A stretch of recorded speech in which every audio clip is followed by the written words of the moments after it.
Well, take a look at this. Fanatec finally, after yonks without anything really in the mid-range, finally that gap is being plugged with the ClubSport DD. The product pages are already live in all the regions, so you can take a look at it directly via the link in the description.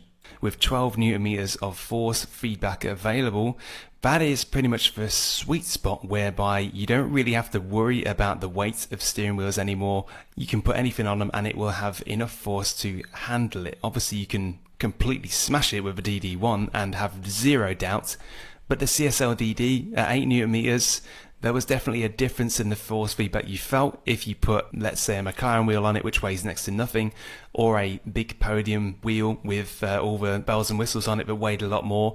Your force feedback will feel more muted. So this is something that can address that. 12 Newton meters is pretty much where you can stop worrying about whether your base has got enough power to drive the wheels that you own. And 12 Newton meters is a lot of power, really speaking. That is kind of what I would call adult territory. Now, as the first wheelbase released after the QR2's adoption, you're now seeing it starting to be phased in now.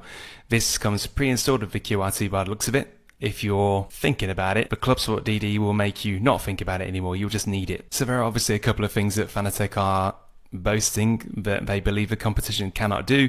Now, if this graph is to be believed, then cooling and heat dissipation are locked down with the ClubSport DD. They claim to have a pretty much near limitless holding torque of 12 Newton meters. If you're not sure what that is, it's like stamina. How long can the wheelbase keep up its maximum force for if you require it? Now, nobody's going to be holding it at 12 Newton meters for 60 minutes. I don't think anybody even could, not even, Eddie Hall or someone like that. They probably couldn't do that. Good idea for a video. But the point is that some manufacturers do sometimes get labelled with having issues with overheating. If you're worried about it, then this appears to allay those fears. With ClubSport DD, if testing is to be believed, doesn't have any issues with ventilation or heat dissipation. It will remain to be seen. I haven't got one yet. So that's just one of the edges that Fanatec claims the ClubSport DD will have. This is another point of interest, Force Feedback 2.0 for direct drive, and this is what they say it's built for. The existing force feedback protocol was designed for gear and belt driven devices. Between you and me, I have found that I can fine tune the force feedback on a moza base to be more to my liking than I can on Fanatec. There's always been that little edge that's been missing that I just can't get through Fanatec's tuning options and Fanalab settings. So hopefully this is potentially good news. This is potentially another nice benefit from the ClubSport DD, an aluminium shaft all the way through. If you've been around long enough, you might have seen one or two horror stories of the CSL DD shaft, which is basically made of a infused carbon fibre, snapping. I can't imagine what people have been doing with these CSLDs to make it do that, but nonetheless the fact remains that you pretty much can't do that with an aluminium shaft. If you're doing that with an aluminium shaft, then my god man, get yourself on World's Strongest Man. With a carbon infused shaft of a CSLD, there's always that question mark. It's not metal, therefore in some way, in some scenarios, maybe somebody could snap it, and some people did. So that should mean that this is a thing of the past. And of course, QR2, this is the first wheelbase that you could probably call part of the next QR2 generation. Swapping out the QR1s for QR2s on the existing wheelbases can feel like a bit of a sticking plaster to some folks. This on the other hand is QR2 from the start, so it's the first of the new generation of Fanatec wheelbases.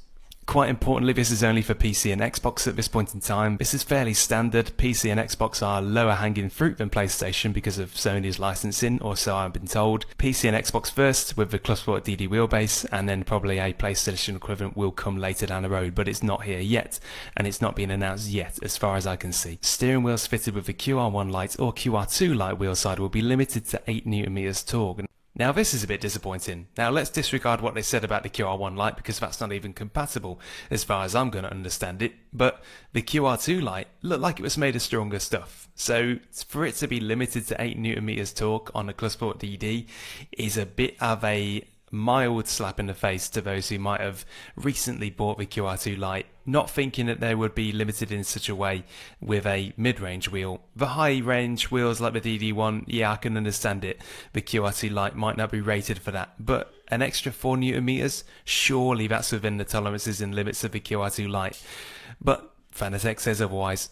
Along with a new wheelbase, there's a ClubSport DD table clamp. Now this is fairly important if you are a table user. It looks a little bit clunky and it's expensive for what it is. €100 is pricey. and it also looks like it extends quite far down the desk, as do these clamps usually do. So if you are tight for space, just check your leg room. If you are mad enough to run a 12 Newton meter base on a table, then it's probably something to think about. But also, as pictured, it does fit the CSL DD as well. So there we go then, a new wheelbase that plugs two big holes in Fanatec's lineup for a long time.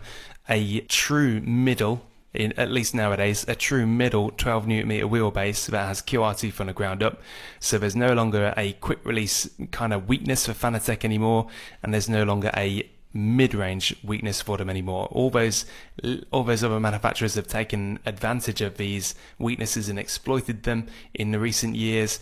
That looks to now be something that Fanatec is rightly trying to close off. As soon as I can, I'll get one and review it, but it should be fairly straight shooting. It's 12 Newton meters. If it is as advertised, and if that quick release is really as good as hoped, then it should have many parallels to the moza R12, and the force feedback can only be described as cloutish. It's strong enough for anybody. You will only need more than that if you are an absolute advanced professional, or you are trying to run really heavy wheels and you just want that extra kind of headroom to work with. This is not a revolution like the original CSL DD was, but it is progress at least. The QR has opened Fanatec to criticism compared to other manufacturers for some time. That looks to now be sealed, and that mid-range chasm that they've always had between the 8 Newton meter CSL DD and a 20 Newton meter DD1 is now finally bridged with a ClubSport DD filling the gap at 12 Newton meters. So, progress.